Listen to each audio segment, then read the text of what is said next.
Nigeria at one time or the other have also brought into being laws to protect inheritance rights of girl children. These states, I will mention some of them. Shall we have 36 states in Nigeria, Shebi? Let me mention some of the states that have now brought in laws that will protect the girl child.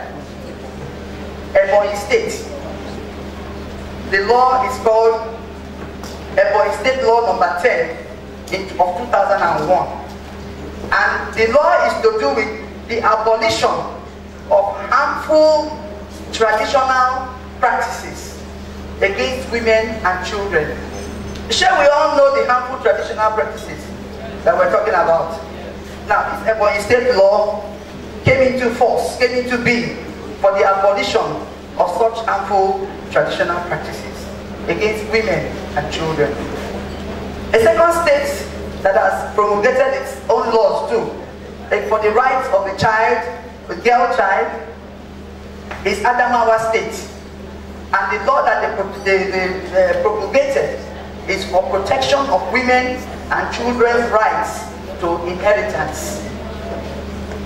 2003. Do we have people from Adamawa State here? Oh, you are, sir. Well done. So this is a law in force in your state to protect the rights of your girl children and your women. You see, we have to know our rights. A lot of things go wrong in life when we do not know our rights. Share? Okay. A third one is the malpractices against widows and widowers. A prohibition law, 2005. This is Anambra State. Cross River State, girl child marriages and female circumcision, prohibition law, 2000. Cross River State, prohibition of domestic violence and maltreatment against women, law number 10 of 2004. Enugu State, prohibition against infringement of widows and widowers' fundamental human rights law. Edo State, inhuman treatment of widows, prohibition law of 2004. Lagos State adoption law, 2003. Lagos State administration of estate law, 2004. Then the child rights laws. Why am I quoting all of this to you? I am quoting it because these are laws that have been promulgated by states for the benefit of our widows and girl children. It is good that you know your rights, always. These are national laws that we've looked at now. National legal frameworks that we've looked at. Let's look at the regional treaties and frameworks. Don't forget that this issue, the topic we're dealing with is domestication. And domestication comes not from around, it can't be from around here, yes. But mainly it comes from treaties and conventions that are made globally. So let us look at the regional treaties and legal frameworks. The African Charter on Human and People's Rights. African Charter on Human and People's Rights, 2004. This has been domesticated in Nigeria. Contains diverse provisions protecting women against discrimination. This is a regional thing now, not restricted to only Nigeria. And it is called the African Charter on Human and People's Rights, 2004. It protects women against discrimination. For instance, the General Non-Discrimination Clause states that every individual shall be entitled to the enjoyment of his rights and freedom, recognized and guaranteed in the Charter, without distinctions of any kind, such as sex. So whether you are a man or a woman, a girl or a boy, your rights are respected and guaranteed under this section of the African Charter. Article 3 of the African Charter on Human Rights and People's Rights, 2004, says that women's rights in Africa, every individual shall be equal before the law. And 2, every individual shall be entitled to equal protection of the law. So the rights of women in Africa were further entrenched by the provisions of Section 18.3. I hope you are not bored with all these provisions I'm reading. At the end of it all, we shall leave law and provisions and discuss something that will interest us. But first of all, you must understand that these things, these laws are on ground. So anybody who wants to treat you unfairly, you have the right to say, no, I have my rights. Even if you don't have the money, you will call one lawyer, and then the lawyer will pick up your rights for you. So that is why it is important for you to know that these bodies of law exist.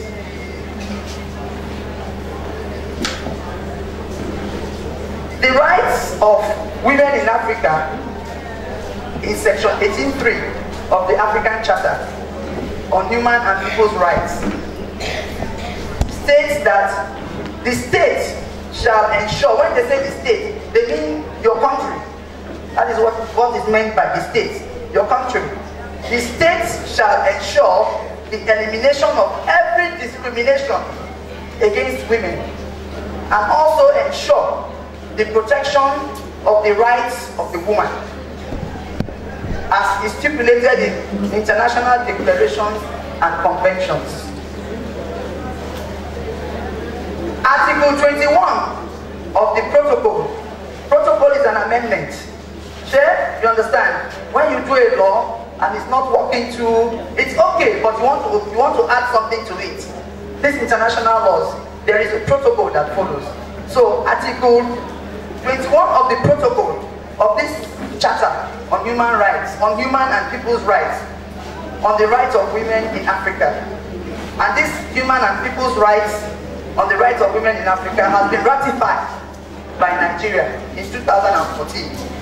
So if it is ratified by Nigeria in 2014, the provisions, the things that are stated in that protocol should already be in our legislative books here.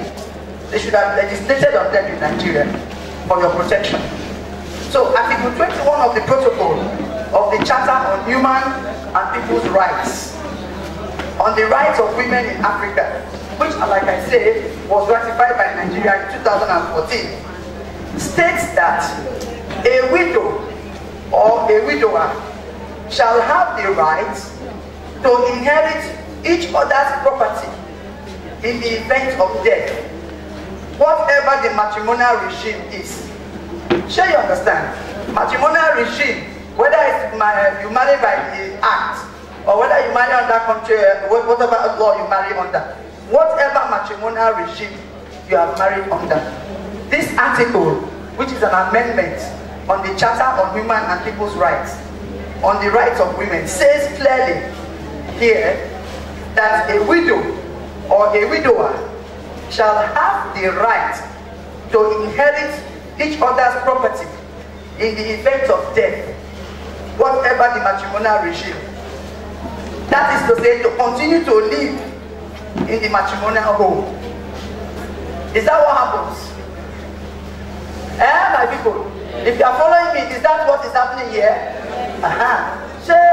Prof just gave us an example of a woman that was living in a 7-bedroom flat was evacuated overnight because the husband has died. So these laws are enshrined once Nigeria has domesticated it in Nigeria. This is your right. Do you understand? It is your right. And when you have a right, you have you have the power to demand that that right should be implemented. That is the essence of all of what we're saying today. Sure you understand me? Okay. Where did I stop now? Now, the solemn declaration on gender equality in Africa. I don't know whether I'm going to give you this paper, but after it, all of you will hold one copy. So that when you want wahala, when they bring wahala to you, you will bring this copy and call one lawyer.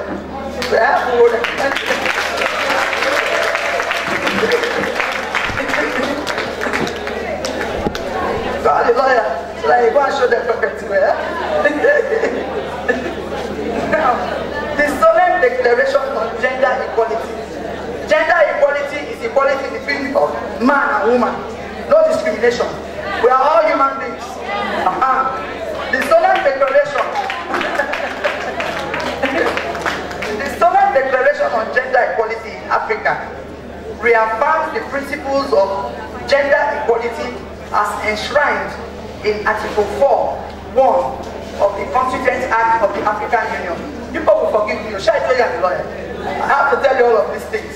I cannot just tell you a story. You have to have the law.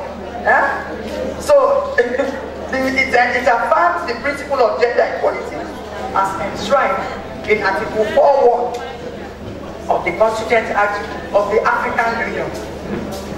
In Chapter 7 of that Act of the African Union, member states declare to actively promote the implementation of legislation guaranteeing women's land, property, and inheritance rights, including the right to housing. This is the guarantee of what that international protocol is telling us to hang on to. They have given you the power. The African Unions have said, this is what we want, and they have declared it so.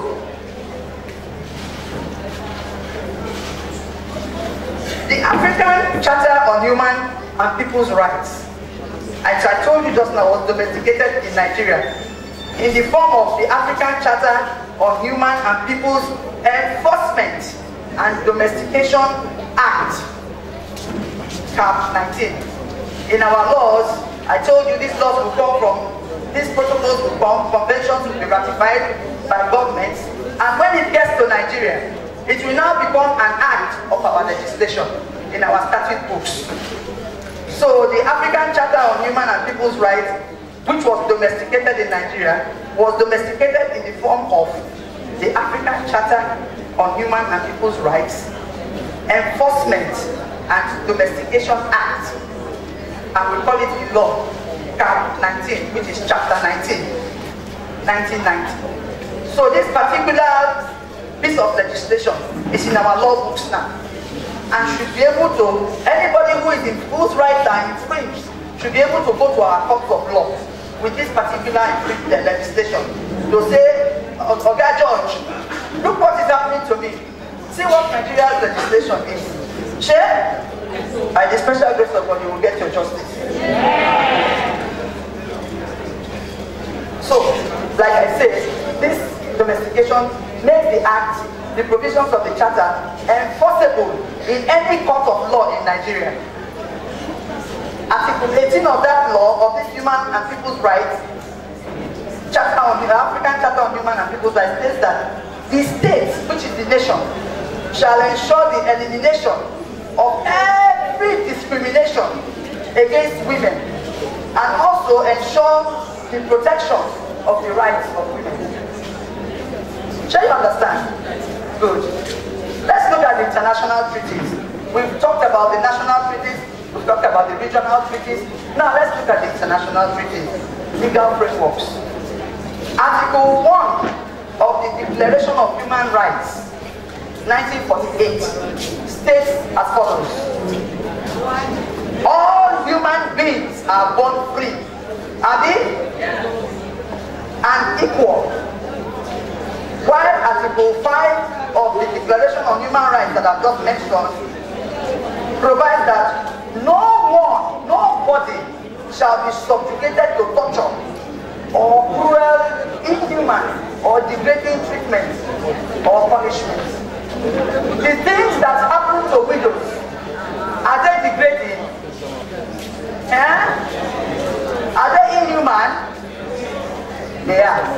So that article, the Declaration on Human Rights, say that nobody, whether you are widow, whether you are widower, whether you are girl, whether you are boy, nobody should be subjected to torture or cruelty, inhumane or degrading treatment or punishment.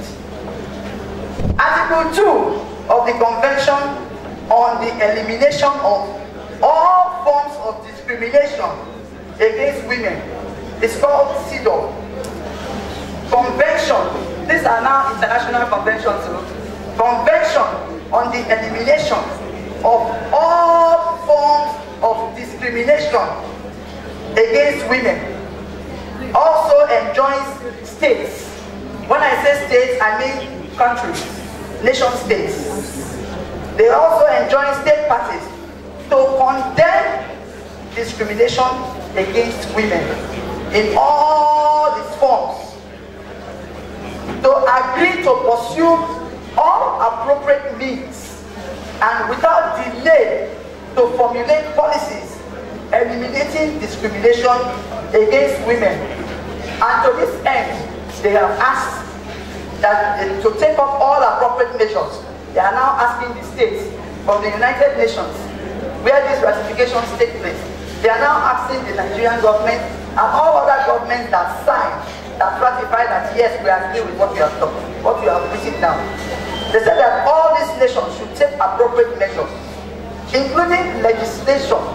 That means transfer these international global laws, transfer it into your law books in Nigeria, to modify or abolish existing laws. So any law that is not good, these laws should abrogate them and supersede them. They're not only the existing laws, regulations, customs, and practices which constitute discrimination against women. The state governments, the nation states should make efforts, very, very fast, formulate policies to bring into legislation in their country, in Nigeria, things that will abolish all these bad, very bad things, customs and practices that are affecting everybody, especially widows. And Article 5 of the same convention encourages nations to modify the social and cultural conduct of men and women with the view to eliminating inferiority and superiority of either sexes. Sure, you know, there are certain things that happen. I am not a woman's, I will not consider myself, what they call them now,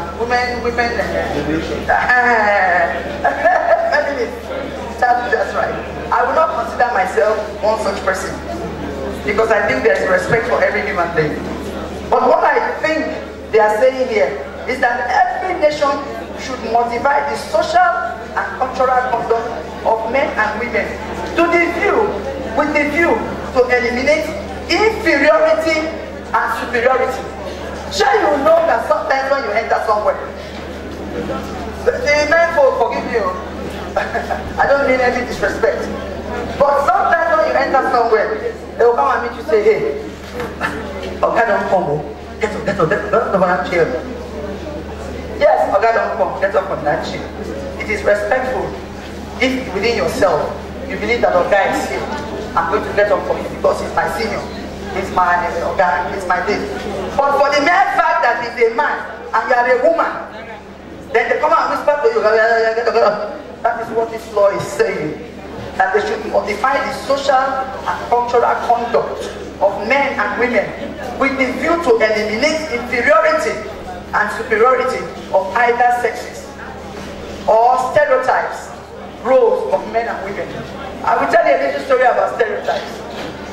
In my home, I have 3 children, 2 boys and a girl. My 2 girls, my 2 children, 2 of them are lawyers. The other one is a knight. The girl He's a very busy woman, very busy lawyer. But anytime I travel, they will phone me, man. They want me now, wow. Uria has refused to cook. She has refused to do this, so she has refused to do that, so that is the stereotype they are talking about here. Stereotyping human beings, that this is the person who is only able to cook, and the other person is only able to do this thing. This my young man cooks very well. You understand? Cooks very well. Maybe he cooks better than his sister. So there's no need for, the law says here that the nation state should make efforts to ensure that this stereotyping, which perhaps leads to all this, gradually now leads, descends to all the things we are suffering today. Those things should be removed. Should be encouraged to be removed from our legislative books. Furthermore, the human rights of children and the standards to which all governments must aspire in realizing these rights are also articulated in the preamble to the Convention of the Rights of Children. Now, these two conventions, the Human Rights Convention, the Human Rights Instrument in history, it is the most universally accepted human rights instrument, the Convention of the Child. That is one of the most impressive instruments of history that has come aboard. And because it places the child, and when we say it places the child, children are children, they are male, they are female. It places the child at the center stage in the quest for the universal application of human rights. And it is built, as I showed you, as other conventions are, they are all built on valid legal systems and cultural traditions. So, the child rights, the Convention of Child Rights of Children is a universally agreed set of standards and obligations. Article 1 of that convention defines a child as any human being below the age of 18 years, unless under the law that is applicable to that child, the child attains majority at an earlier stage.